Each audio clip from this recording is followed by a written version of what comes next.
Hello and welcome to Saxon Lesson 21, the Distributive Property and Order of Operation.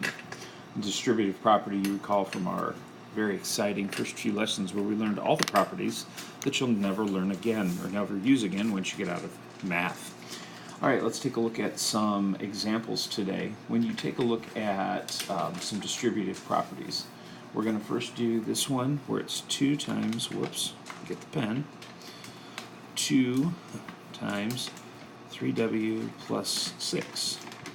So the distributive property says we have to multiply the 2 by the 3w and by the 6. We distribute it.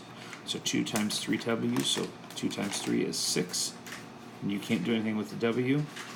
Plus, what's 2 times 6? 12. Oh look, there's our answer, 6w plus 12. Very difficult work to do today. Let's try another one where we have 5 times x minus 3. 5 times x is 5x, and don't forget to do the second half. People always forget the second one. Don't be people. Don't forget the second one. Okay, so that shows you how that works. Let's take a look at a square root problem, which is letter K. The square root of 36 plus 64. Well, let's do 36 plus 64 first. 6 plus 4 is 10. We can look at this and go, this is 100. Square root of 100 is 10. So, there you have it. Not real hard.